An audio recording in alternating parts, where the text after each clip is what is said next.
You know, as you're working this hide, the face and the neck, where the hide is thickest, the rear haunches, and the back end, those are going to give you the biggest fits. They're going to take the most attention. But one thing I wanted to tell you is don't ever be afraid to use a tree. You know, take that hide and wrap it on that tree.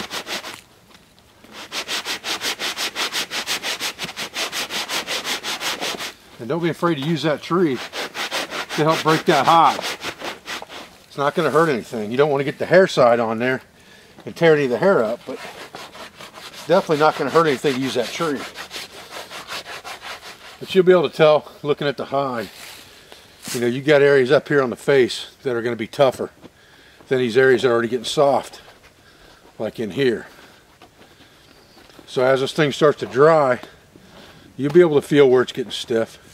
And those are the areas you really need to concentrate on working before they get dry. The key now really is to get this thing dry, break it, get all the moisture out of it, because if there's any moisture left in this hide at all, or in the hair, it's going to get stiff again. So you've got to take care of that while it's still damp, is when you want to break it. You don't want to go through the process of getting the whole hide wet again if you don't absolutely have to.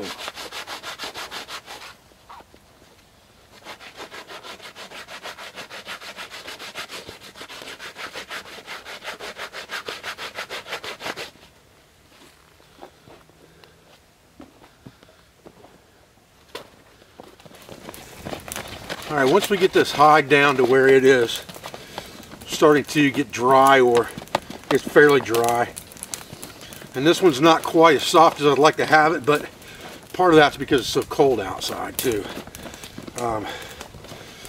If you can do this indoors, you're better off. If you can do it by fire, that's even better. And I've been trying to do it by the fire as much as I can, but my breaking stake is not by the fire either, so I've got to do it a couple different places. But once you get this hide broken and you get that whitish color to it like that, what you're wanting to do next is you want to take this hide and you want to smoke it. And the reason you're going to smoke it is because that smoke will, the smoke and the resins in the wood will adhere to the fibers in this brain tan, and they will make it waterproof. If you don't do that, you don't smoke this hide, and it gets wet again, you're going to be right back to square one with a piece of rawhide.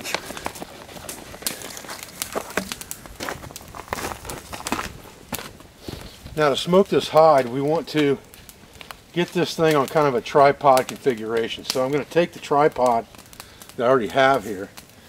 We're going to wrap the hide around this tripod, and then we're going to kind of sew down one edge a little bit with the holes we've already got from the stretching circle to hold it together.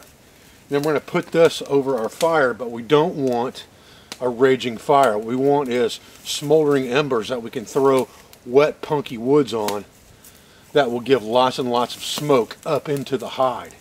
So we'll try to close it off for the most part at the top and bell it down at the bottom and just sew it on there.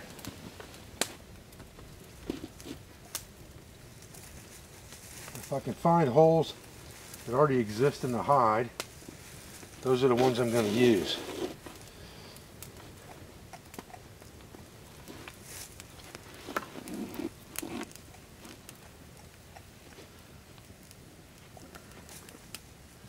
If I can't find holes that already exist, then I'll just stay on the outside edge as best I can.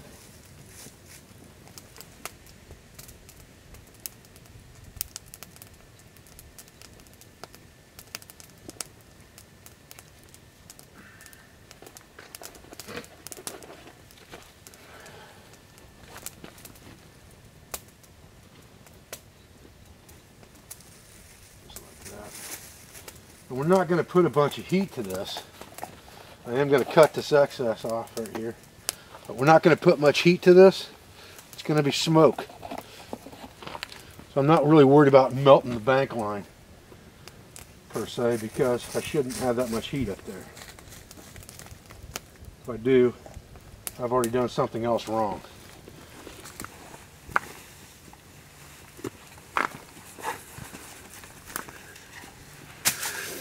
And what I've done here is I've used a wool blanket shroud to close that in a little bit more at the bottom as a chimney to bring that smoke up into that hide, because you got a small hide there on your tripod.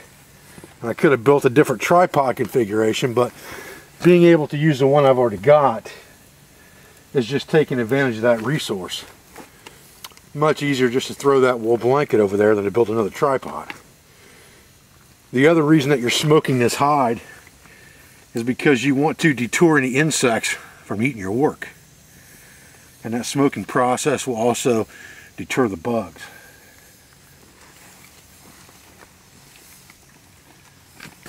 I've got all my wood on the back side here that I'm using. It's wet and punky. You want wet, punky wood like that is what you want to use to burn. You want to stay away from pines, because you don't want that type of resin in your hide. It'll ruin it.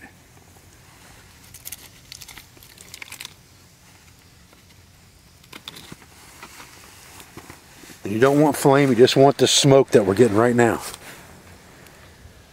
As you're smoking this hide, if you're doing a hide that's hair off, the type of wood that you use will control the ending resulting color of that hide. It'll go from a whitish gray color to that buckskin color of like a brown or a golden brown or a dark brown. And that depends on the type of wood that you're using. For this, it really doesn't matter, because all I'm trying to do is smoke the hide. I've got the hair on the outside, so I'm not going to really see the color of the hide too much, so I'm not worried about what color it is. I'm just using whatever punky woods I can find and throwing them in. This process takes a good, couple hours for a hide this size to really get smoke impermeated into the hide. So you just got to be patient with it. Again, it's a primitive skill. Patience is the key. Don't let the thing flame up. That's the key to the whole thing, is just make sure that it doesn't flame up on you and you're getting constant smoke. Right now I'm starting to get a little bit of flame, so I'm going to put some more stuff on there to knock that flame down and get more smoke again. Okay, so we've pulled our hide off the smoking rack now, and it's definitely smells like a campfire, which is what it should smell like. And it's a little bit stiff in a couple spots, but it's still very malleable, and that's exactly what you want with a piece of brain tan. I may break it just a little bit more before it's over with over here on a stick, just to soften it up just a little bit more, but it's in pretty good shape. So that's just a basic understanding of how you make a brain tan hide with the hair on. The process is pretty simple. You can actually brain the hide right off the carcass if you want to. The only risk you have involved in something like that without drying it first is if you don't get all of the oils and things out of the skin, you take a chance on the brain solution not soaking into the hide properly. That's why I like to completely dry it out and make sure that all of the oils and stuff are gone from it, and then rehydrate it and start the process. But you can do it straight off the carcass if you choose to do it that way. I'm Dave Canterbury with the Pathfinder School. I appreciate you joining me for this video today. I appreciate you joining me for this series on simple brain tanning with the hair on. I appreciate your views and your support. I thank you for everything you do for our school, for our business, for our family, for all of our sponsors, instructors, affiliates, and friends. And me and Rufus will be back with another video as soon as we can. Thanks, guys.